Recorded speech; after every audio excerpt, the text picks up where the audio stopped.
Good morning बच्चों। कक्षा 3 विषय हिंदी, पाठ 14 कृष्ण सुदामा की मित्रता। बच्चों, आज की टॉपिक पाठ 14 से कृष्ण सुदामा की मित्रता को लिए हैं। चलो शुरू करते हैं। 5000 वर्ष पहले की बात है। कृष्ण और सुदामा साथ पढ़ते थे। 5000 वर्ष बहुत पहले की बात है। भगवान कृष्ण भगवान और उनके मित्र सुदामा साथ पढ़ते थे। वे सहपाठी यानी साथ में पढ़ते थे। उनमें बड़ी मित्रता थी और दोनों में बहुत घनिष्ठता मित्रता थी। बड़े होकर कृष्ण द्वारिका का राजकाज संभालने लगे।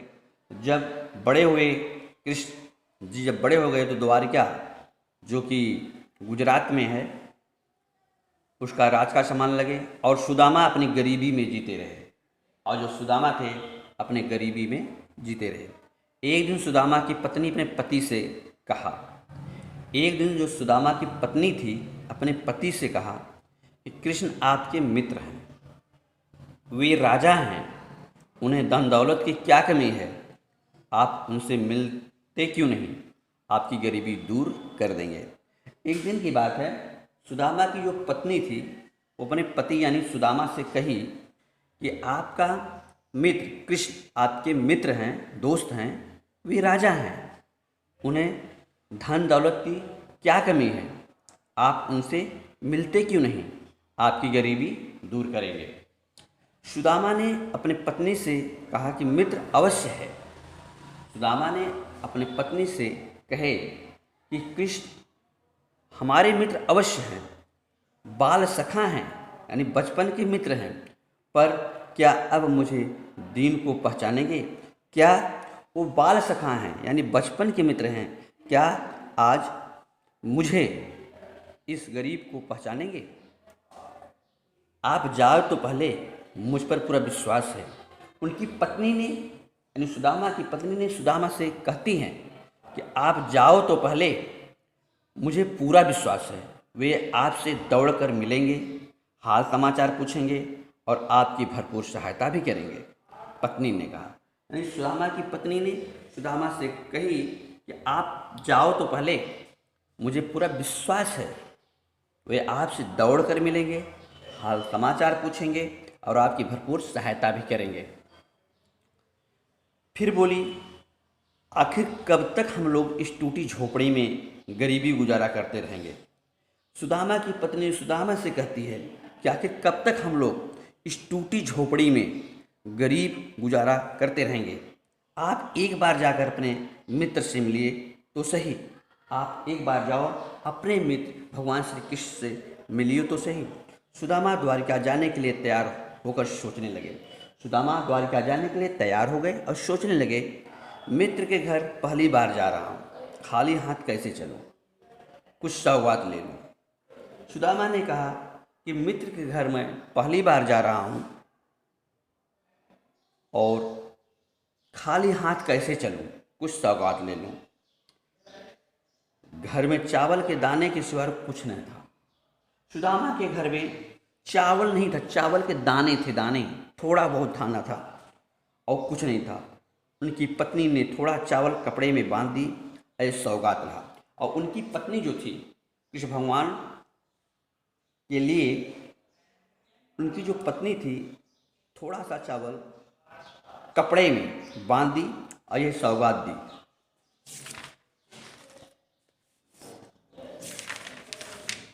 सुदामा अपने मित्र से मिलने चले। सुदामा अपने मित्र से मिलने चल दिए। कई दिन चलकर द्वारिका पहुँचे। कई दिन लग गया द्वारिका पहुँचने में। राजमहल के पहरेदारों ने भीतर जाने से रोका। जब द्वारिका के मेन गेट पे पहुँचे तो वहाँ जो द्वारपाल थे, जो गेट पे आदमी थे, उनको रोक दिया। पहरेदार के मन में आया कि धूल से भरे नंगे पाँव वाला आदमी भला राजमहल में कैसे प्रवेश पा सकता है। और जो द्वारपाल ने सोचा कि ये नंगे पाँव धूल से भरा हुआ ये आदमी राजमहल में कैसे जा सकता है। सुदामा ने गिड़गिड़ाते हुए कहा, आप महाराज को इतना ही कह दें कि आपका मित्र सुदामा आपसे मिलने आया है। जब सुदामा को उनको नहीं जाने दिया गया तो सुदामा ने गिड़गिड़ाते हुए सुदामा गिड़ाते हुए कहा कि आप महाराज से जाकर इतना कह दें कि आपका मित्र सुदामा आपसे मिलने आया है। पहरेदार ने राजमहल में प्रवेश कर महाराज कृष्ण को इस बात की सूचना दी। इतनी बात सुनकर के जो द्वारपाल था वो राजमहल में जा कर के और यह भगवान श्री कृष्ण को बात सुनाई। सुदामा का नाम सुनते ही कृष्ण नंगे पाँव दौड़े। सुदामा का नाम सुनते ही कृष्ण भगवान नंगे पाँव दौड़े और फाटक पर पहुंचकर उनसे लिपट गए और गेट पर जा कर के सुदामा को उठा करके वो लिपट गए और फिर वो सुदामा को भीतर ले आए और फिर सुदामा को घर के अंदर ले आए। भीतर जाकर कृष्ण अपने मित्र को सिंहासन बैठाया। देखो यहाँ पे सिंहासन पे भगवान श्री कृष्ण ने सुदामा को बैठाए हैं। इतने में उनकी पत्नी रुक्मणी आ गई और देखिए रुक्मणी है, ये कृष्ण भगवान की पत्नी रुक्मणी है और ये सुदामा है, ये भगवान श्री कृष्ण भगवान खड़े हैं। रुक्मणी ने सुदामा को पांव पखारे और रुक्मणी देख रहे हैं सुदामा जी को पैर धुल रही हैं और सब बड़े आश्चर्य हुए। कृष्ण ने सुदामा की दुर्दशा देखी तो उनके आंखों में आंसू गया। कृष्ण भगवान ने जब सुदामा की ये दुर्दशा या हालत देखी तो उनको आंखों से आंसू आ गए। कहने लगे, तुम अब तक क्यों नहीं आए? तुम्हारी यह हालत मुझसे देखी नहीं जाती। भगवान श्री कृष्ण ने सुदामा से कहे, इतने दिन तक आप क्यों नहीं आए? ये हालत मुझे देखी नहीं जाती। सुदामा कुछ कहने में सकुचा रहे थे। सुदामा संकोच कर रहे थे और वे शांत और गंभीर थे। कृष्ण ने फिर पूछा, कहो भाभी जी कैसी हैं? बाल बच्चे कुशल तो हैं? कृष्ण भगवान दोबारा क्वेश्चन पूछा कि भाभी जी कैसी हैं, बाल बच्चे तो ठीक है ना? सुदामा ने कहा, तुम्हारी भाभी तुम्हें बहुत याद करती है। सुदामा ने कहा, कृष्ण भगवान से कहा कि तुम्हारी भाभी तुम्हें बहुत याद करती हैं। कृष्ण बोले, उठे। तब उन्होंने मेरे लिए कुछ सौगात भी दी होगी, लाओ पहले मेरी सौगात दो। कृष्ण भगवान बोले, तब तो मेरे लिए कुछ सौगात दी होगी, लाओ पहले मेरी सौगात दो। सुदामा सक पकाए। सुदामा इधर उधर पकाए, चावल की पोटली छिपाने की कोशिश करने लगे और जो सुदामा की पत्नी ने उस चावल की जो पोटली दी थी उसको छिपाने की कोशिश करने लगे सुदामा, मगर कृष्ण की नज़र उस पर पड़ गई। लेकिन कृष्ण भगवान की जो नज़र थी उस पोटली पे पड़ गई।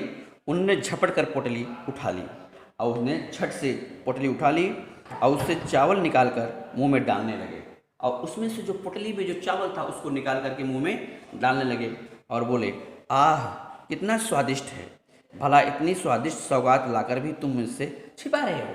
और कृष्ण भगवान ने सुदामा से बोला कि ये सौगात तो बहुत स्वादिष्ट है,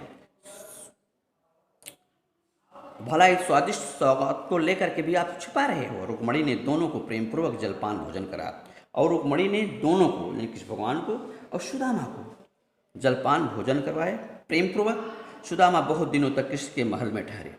पत्नी की बात याद आती पर कुछ कह नहीं पाते। सुदामा ने भगवान श्री कृष्ण के महल में काफ़ी देर तक ठहरे और पत्नी की याद आती थी पर कह नहीं पाते थे। अंत में एक दिन द्वारिका से सुदामा घर के लिए विदा हुए। एक दिन की बात है, सुदामा द्वारिका के लिए विदा हुए। रास्ते में सोचते रहे। कृष्ण ने बहुत सम्मान दिया पर चलते समय कुछ सामान नहीं दिया। उनके मन में विचार आया, मुझे मांगना चाहिए था, बिना मांगे कौन देता है। जो रास्ते में चलने लगे उनके दिमाग में बहुत सारी बातें आने लगी कि कृष्ण ने तो बहुत स्वागत किया, बहुत सम्मान दिया पर चलते समय कुछ सामान नहीं दिया। उनके मन में विचार आया, मुझे मांगना चाहिए था, बिन मांगे कौन देता है। जब सुदामा वापस घर आए तो देखा उसकी झोपड़ी महल में बदल गई। ये देखिए सुदामा की घर है, पहले यहाँ पे झोपड़ी थी, अब महल हो गई है। उनकी झोपड़ी महल में बदल गई है और उनकी गरीबी मिट गई है। और जो गरीब थे, जो खाने पीने को ढंग से नहीं मिलता था, और गरीबी चली गई है। वो समझ गए कि यह सब उनके मित्र की कृपा से हुआ है। वो मन ही मन मित्र की सराहना करने लगे और वो समझ गए और कहे सब मेरे मित्र की देन है, और मन ही मन अपने मित्र की सराहना करने लगे, बड़प्पन करने लगे। तो सभी बच्चे पाठ 14 कृष्ण सुदामा की मित्रता को घर पे अच्छे से पढ़ेंगे। 1 से 2 बार 3 बार पढ़ेंगे और जितनी कठिन शब्द होगा इसको घर पे लिखेंगे।